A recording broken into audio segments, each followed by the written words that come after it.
Okay, lucky day today. I have with me Jan Peter. Jan, good to have you. Thanks for having me, Armin.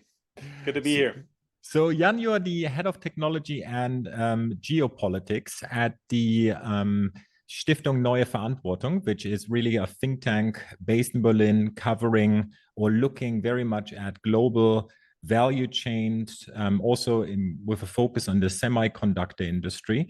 You wrote a paper in 2020. A lot of things we talked a little bit about it before we hit the record button. And a lot of things are pretty much in flux. And there seems to be this shift from just in time to just in case. We have a more increasing focus on security when governments are talking to each other. There seem to be more and more an emphasis to also secure these supply chains. Obviously, when governments say that, that's always a little bit abstract. So can you just like entangle us a little bit for us and give a little bit of background on the work that you have done? Sure. For me, as you mentioned, for me, the analogy here is really what happened maybe 20 years ago in cybersecurity regulation and national critical infrastructure. So 20 years ago, at least in Europe, nobody talked about national critical infrastructure, cybersecurity regulation. And then we had years of regulation, years of negotiations with private sector companies, what the government wants to see regarding cybersecurity best practices, regarding information sharing, the role of the private sector in critical infrastructure protection, and so on. And at the beginning, of course, government said, well, if you are hacked, we want to know. And then the financial sector said, well, if we are hacked, we have better things to do than to inform the government, right? Because we are in damage control. And I think a little bit similar things are happening right now with semiconductors, where governments understood, wait a minute, all of our sectors are dependent on access to semiconductors, on security of supply of chips. And apparently, this value chain is highly efficient, but not overly resilient, as it seems. So now you have these ideas already since 1.5 years. These ideas are popping up that governments want to do supply chain monitoring.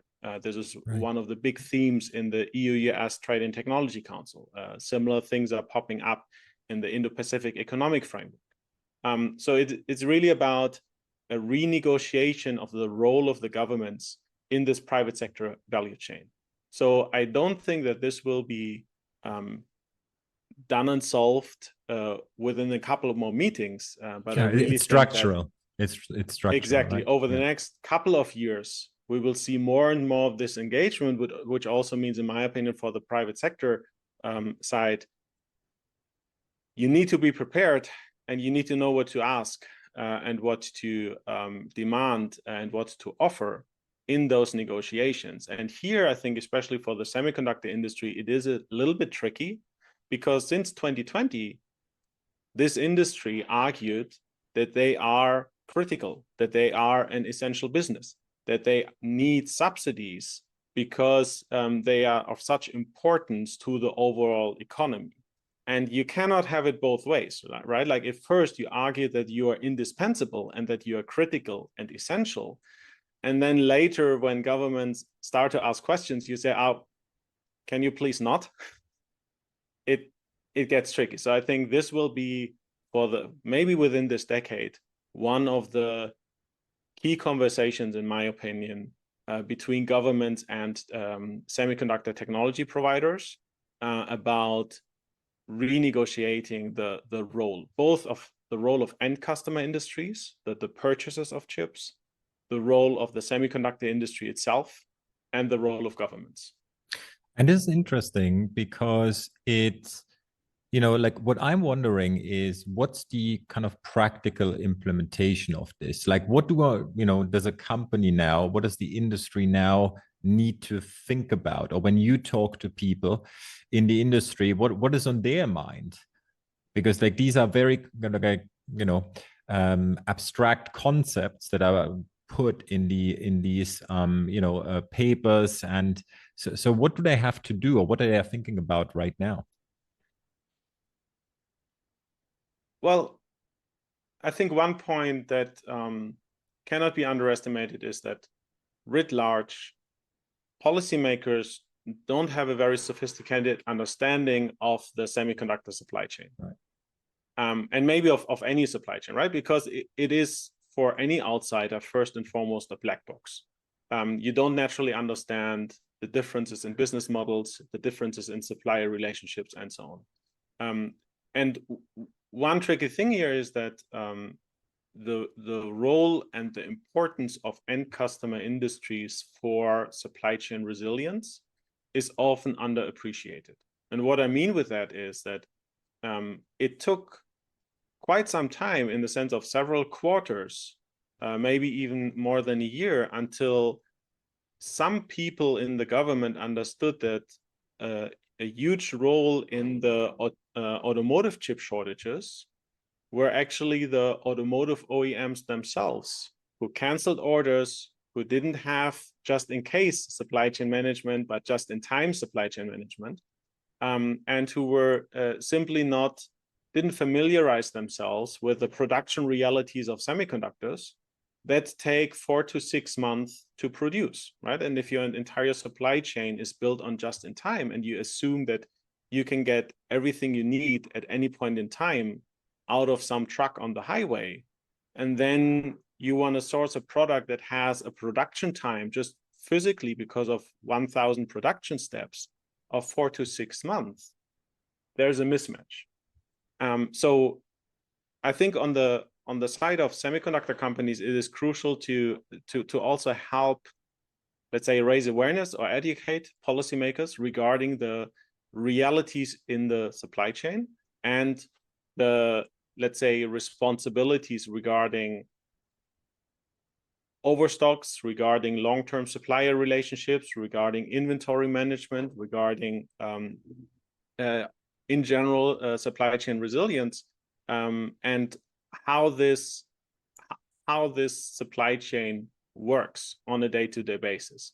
And my hope would be that governments then start to realize, and I think we can see that a little bit already, that ideas such as intricate supply chain monitoring from the government side is simply not an efficient way to have a minuscule management of this global value chain. Do you think, like, if you start putting these monitoring systems in discussions among governments, and if you suggest this, there must be some sort of strategy behind it, right? Like, can you just give us a little bit, and I know there is probably not a European strategy that everyone agrees on, but can you give us a little bit like the strategy, the reasoning, like similar, if we think about Taiwan? Well, Taiwan did not just, become like the semiconductor place to be. There was some sort of strategy behind it over time, and like it's for several reasons that Taiwan became what it is now. And I guess you can say this about different things. So what I'm interested in is, okay, so what kind of strategy is guiding this? Because it sounds a little bit outrageous that the government would monitor the supply chains. So what kind of reasoning is behind it? Like, how sophisticated is the strategy, even though it lacks practical implementation knowledge and education, but maybe there's at least like some sort of medium to long-term strategy that we can say, okay, well, this makes at least sense and reduces uncertainty.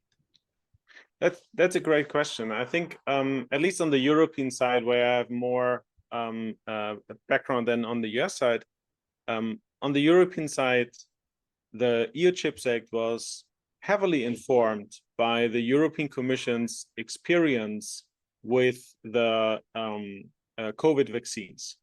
So if you remember back in 2021, Europe didn't get the amount of COVID vaccines that they ordered.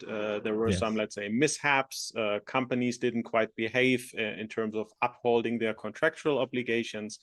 And then the European Commission and member states took matters a little bit in their own hands and forced companies to comply through priority rated orders, through export authorizations. They also built up their own understanding of the supply chain. So who is building the needles, who is building the cooling chambers, and so on. And you could argue that it worked, at least to some extent, that the governments got more sophisticated in the understanding of the global vaccine supply chain, right, and who to blame for which problems. Now, I don't want to downplay the level of sophistication that goes into vaccine production, but I think it's fair to say that vaccines are a fundamentally different product and a fundamentally different supply chain in terms of characteristics than semiconductors, right? Like everybody needs the same vaccine, but with semiconductors, you talk about a highly customized, highly configured and diversified product. But the same idea, let's map the supply chain, let's put in place priority rated orders, export authorizations, common purchasing even. These are all ideas that you find in the EU Chips Act, were adopted to this other value chain, to semiconductors, with the idea that, well, if they worked in this supply chain, we can make it work in another supply chain. And we wrote extensively about this. There we think these are just flawed concepts, because just because a policy tool works in one supply chain, it doesn't automatically mean that it works in a different supply chain. I mean, if you say it like this, it sounds kind of obvious, but you still need to make the point. But so the COVID crisis and then all the supply chain disruptions around the COVID crisis heavily informed the European discussion. Again, I would say in the US, the focus was a little bit different, because I would say it was heavily informed by the increasing or intensifying technology competition with China, and the conviction by the US government already under Trump that maybe even before that there is a long-term technology competition with China, that China is a long-term adversary, and that in certain critical technologies, the US needs to lead no matter what.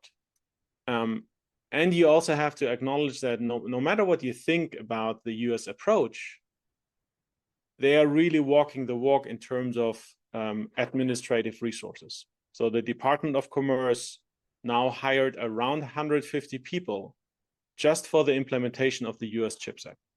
Interesting.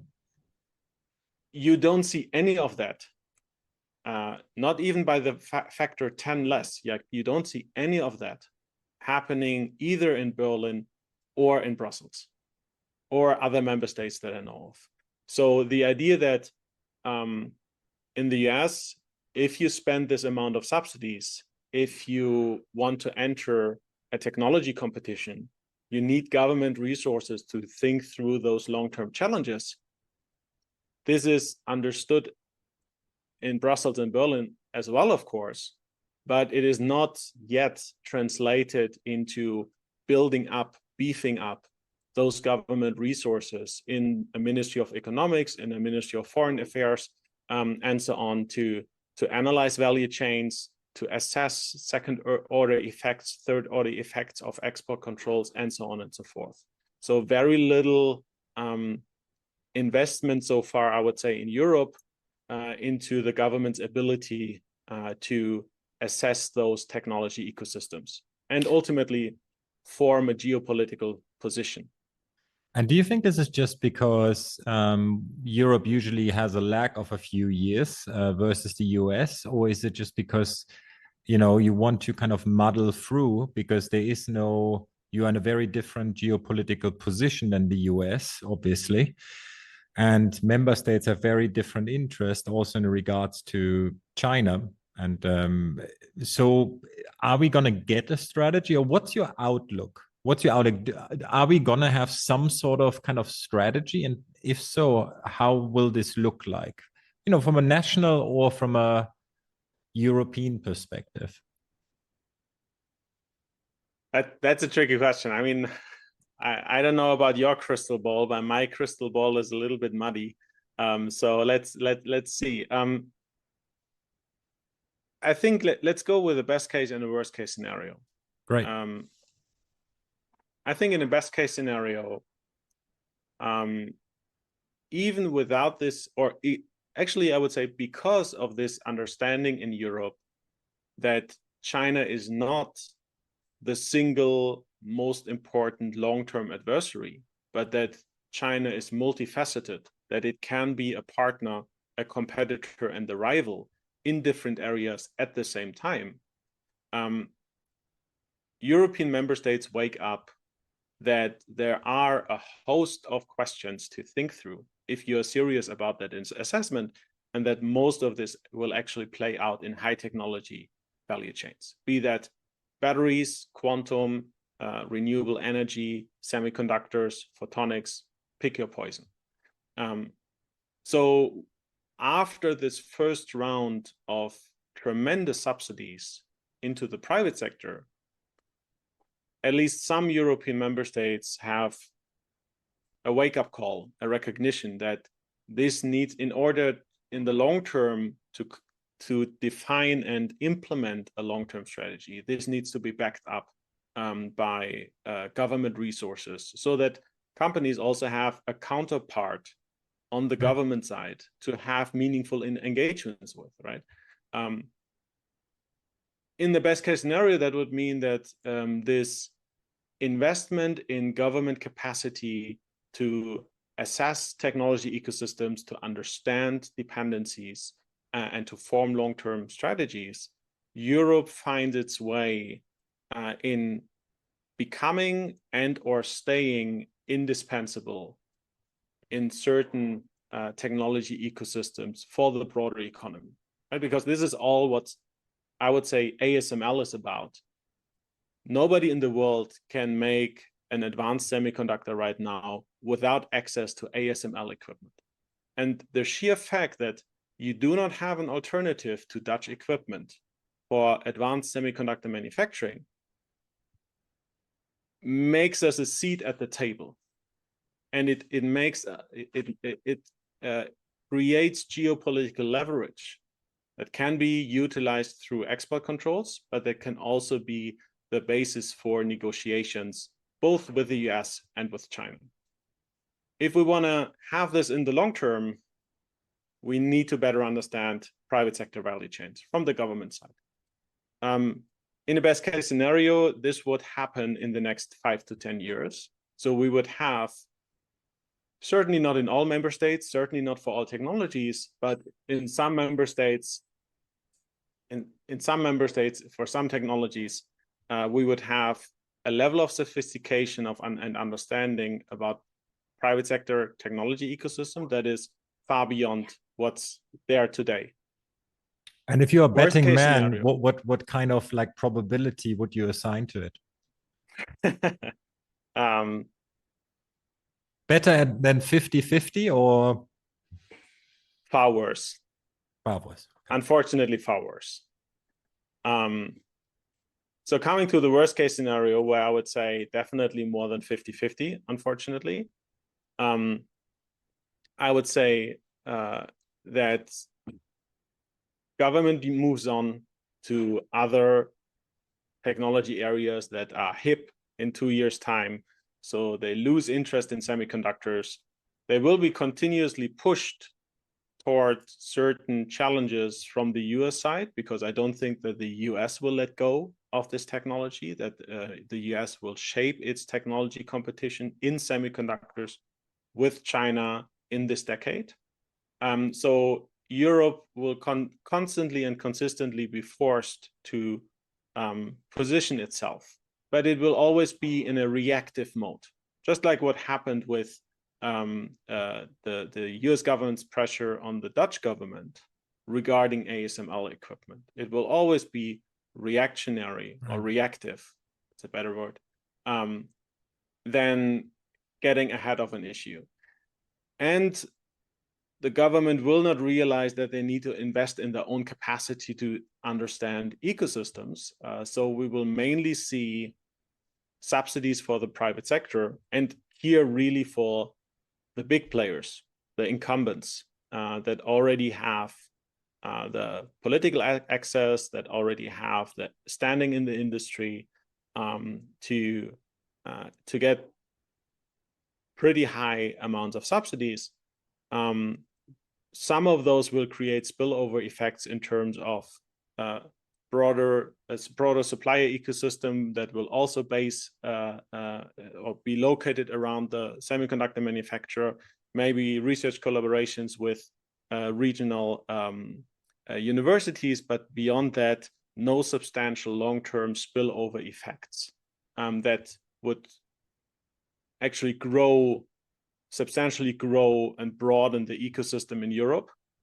And ultimately also no clear understanding of what our technology or what Europe's position in the global or in the US-China technology competition looks like, in which areas we agree with the US assessment and follow US perceptions, and in which areas we also define our own red line and say that maybe in this area, or maybe for that type of technology, our perception of technology transfer to China is different.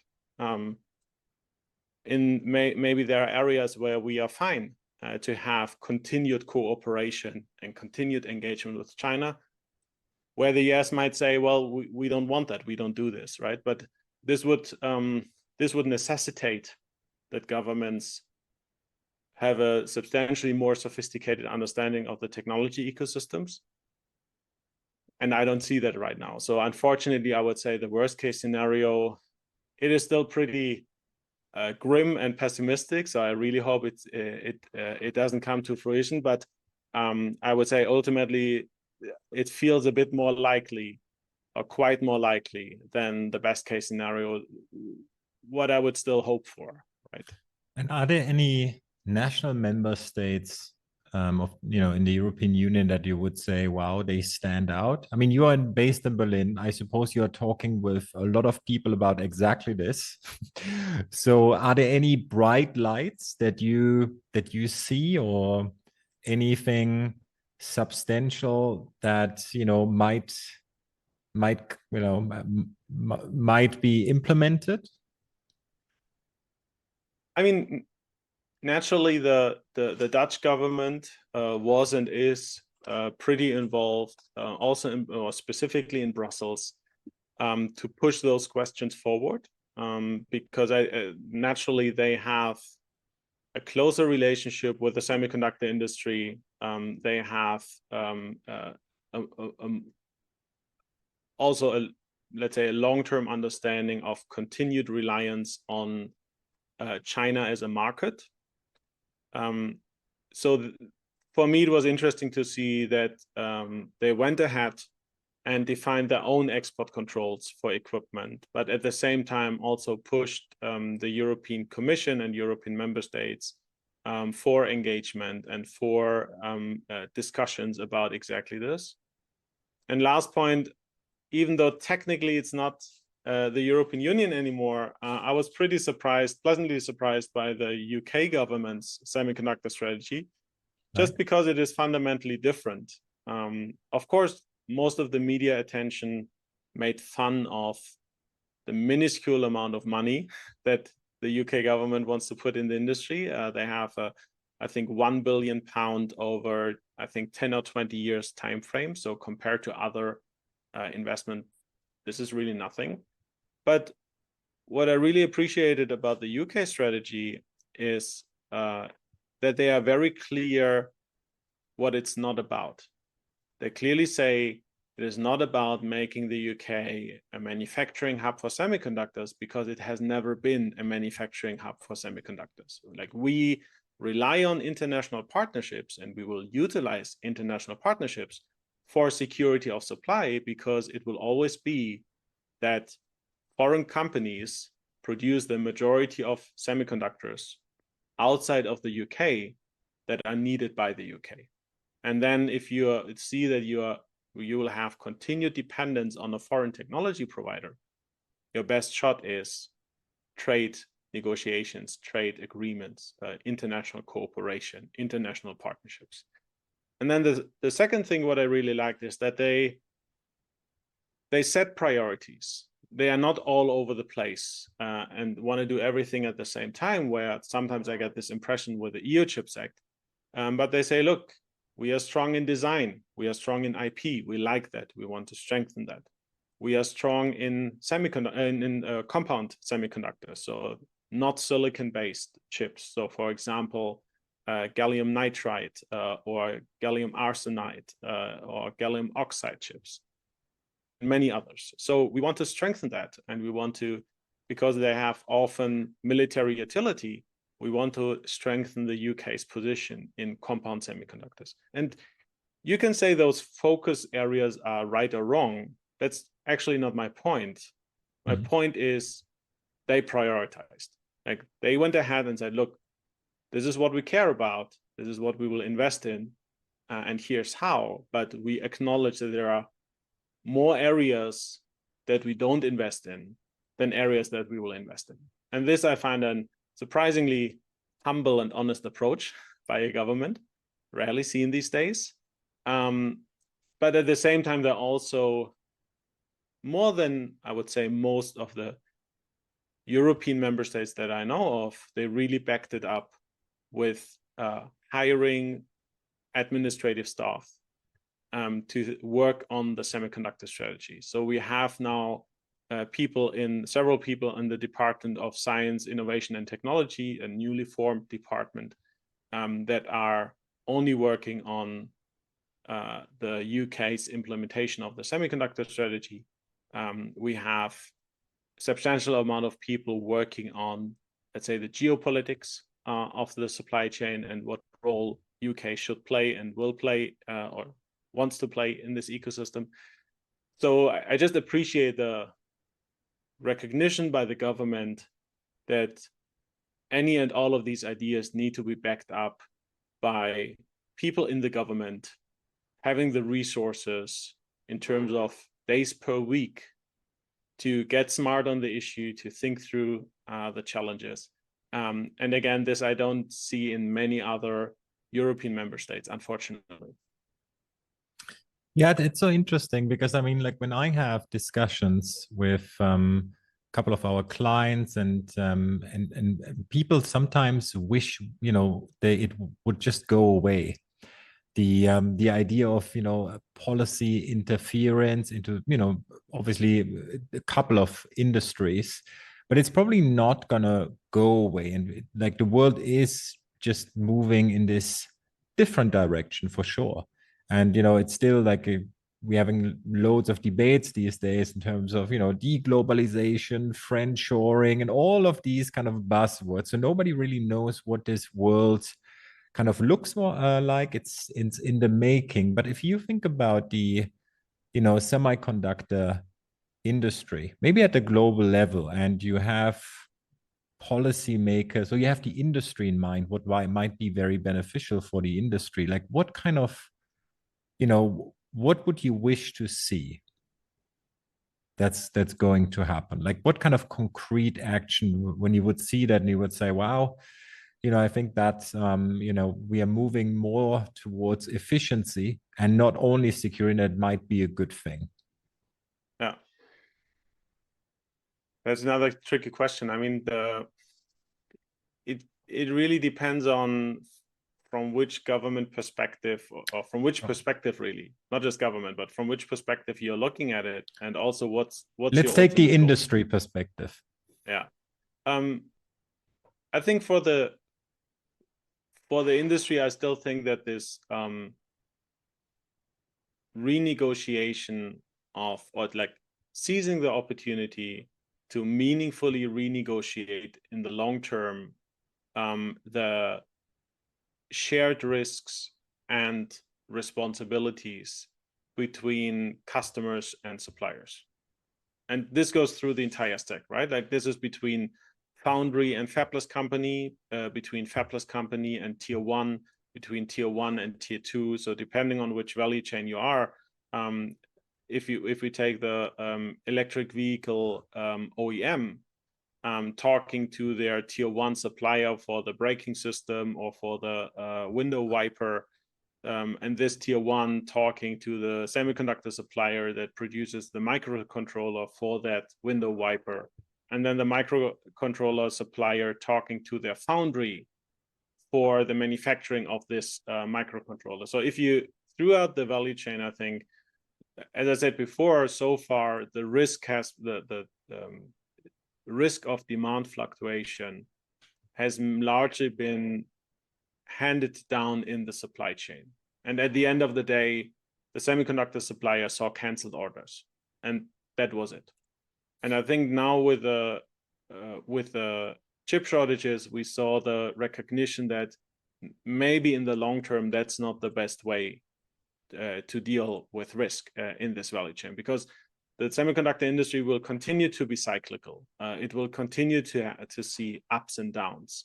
Right. Even if we know that the market is destined to double sometime in the next decade, in the meantime, there will be several quarters of decelerating growth, several quarters of explosion of demand. So there will always be the risk of high fluctuations, and what's a meaningful way to share those. And I think that the better companies can find ways with both their suppliers and their customers to deal with that, be that through information sharing within the industry. Right? Like there are really interesting projects in the automotive industry about shared processes and shared information or shared information about planned capacity and planned production volumes and so on that haven't been shared before, to have more meaningful forecasts and so on. Also regarding natural disasters, the reality is with global warming, we will see more natural disasters than less in the future. And natural disasters in such a value chain have the tendency to disrupt. A fire in the wrong place, a snowstorm as in Texas in 2021 in the wrong place can highly disrupt this value chain. So I think another aspect is through better supply chain management, through better inventory levels, through better overstock practices, how to make this value chain from the industry side more resilient.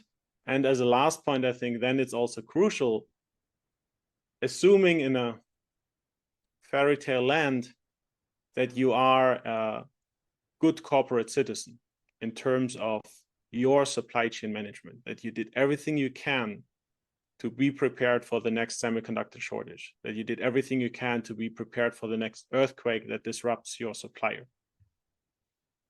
How best to communicate that to your government? And this links us to the first point that I made. I think going forward, it will be crucial for the industry side to clearly communicate to the governments, look, this is what we are already doing. This is what we want to do. And here we see ways for you to help us for supply chain resilience. And the more you can get ahead of this and the more you can show the government that you are already a good corporate citizen, the better it is in the long term, because then you're not waiting for the government to come up with ideas how to do supply chain monitoring or how to have national reserves of chips. Like we are in that type of debate right now. It's fascinating.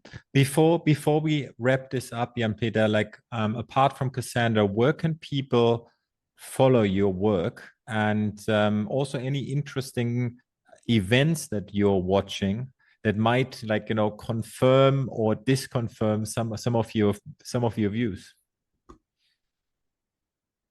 I think first, the latter part, I think an interesting event will happen sometime during summer break, when the US government most likely will roll out the next iteration of export controls. Because for me, this will be an indicator to see whether they stick to what they call the small yard, high fence approach, or if it's really about a broader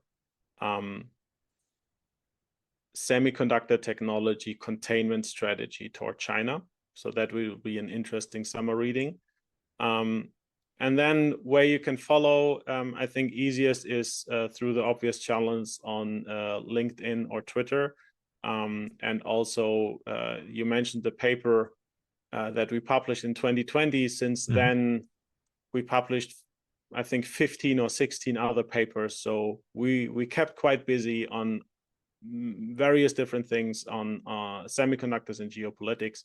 And you can find all of those on our website. Fantastic. Jan Peter, thank you so much for being on. It was a pleasure. Likewise. Thank you, Armin.